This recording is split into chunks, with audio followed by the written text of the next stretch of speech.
दोस्तों, आज की कहानी रामायण के सबसे रहस्यमयी अध्यायों में से एक है। एक ऐसा योद्धा जिसने 14 साल जंगलों में बिताए, जिसने रावण के बेटे इंद्रजीत जैसे महाबली को हराया और जो हर स्थिति में भगवान राम के साथ खड़ा रहा। लेकिन हैरानी की बात यह है कि इतिहास के इस महान योद्धा की मौत किसी युद्ध में नहीं हुई। उन्हें न कोई तीर लगा, न तलवार। उनकी मौत का असली कारण था एक वचन, एक प्रॉमिस, जिसे निभाने के लिए उन्होंने अपनी जान तक दे दी। आज हम लक्ष्मण के जीवन को शुरुआत से लेकर उस शॉकिंग अंत तक समझेंगे। अयोध्या के राजा दशरथ के यहाँ 4 पुत्र हुए: राम, भरत, लक्ष्मण और शत्रुघ्न। लक्ष्मण और शत्रुघ्न रानी सुमित्रा के पुत्र थे। कहा जाता है कि लक्ष्मण साधारण मनुष्य नहीं थे, बल्कि शेषनाग के अवतार थे। जन्म के समय वे बहुत रोते थे, लेकिन जैसे ही बाल राम को देखते चुप हो जाते। ये उनके जन्म से ही एक दिव्य संबंध की ओर इशारा करता है। बचपन से ही लक्ष्मण का जीवन एक ही उद्देश्य पर केंद्रित था: राम की सेवा। माता सुमित्रा ने उनसे कहा था, तुम्हारा जीवन राम की रक्षा और सहायता के लिए है, और उन्होंने इसे जीवन भर निभाया। जब ऋषि विश्वामित्र राम को राक्षसों से रक्षा करने ले गए, तो लक्ष्मण ने भी साथ जाने की जिद की। मिथिला में राम और सीता का विवाह हुआ और लक्ष्मण ने उर्मिला से विवाह किया। लेकिन विवाह के बाद भी उनका जीवन पूरी तरह राम की सेवा में समर्पित रहा।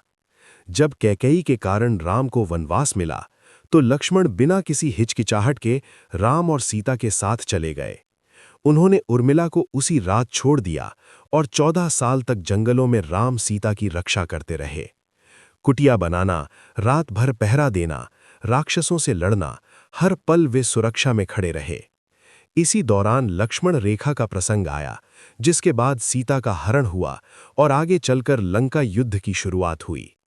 लंका के युद्ध में लक्ष्मण की भूमिका बेहद महत्वपूर्ण रही। उन्होंने रावण के बेटे मेघनाद यानी इंद्रजीत को हराया, कई राक्षसों को परास्त किया और राम की रक्षा की। एक समय ऐसा भी आया जब इंद्रजीत के शक्ति अस्त्र से लक्ष्मण लगभग मृत्यु के कगार पर पहुंच गए, लेकिन हनुमान संजीवनी पर्वत लेकर आए और लक्ष्मण फिर से युद्ध भूमि में लौटे। युद्ध के बाद राम, सीता और लक्ष्मण अयोध्या लौटे। राम राजा बने और लक्ष्मण उनके सबसे भरोसेमंद साथी बन गए। लक्ष्मण के 2 पुत्र हुए, अंगद और चंद्रकेतु। सब कुछ ठीक चल रहा था, लेकिन नियति उनके लिए एक कठिन मोड़ लेकर आ चुकी थी।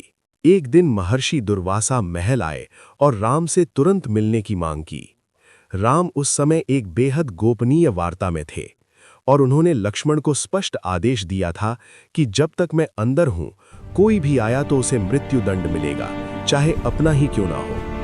दुर्वासा ने धमकी दी कि अगर उनकी बात नहीं मानी गई तो वे अयोध्या को श्राप दे देंगे। अब स्थिति बेहद कठिन थी।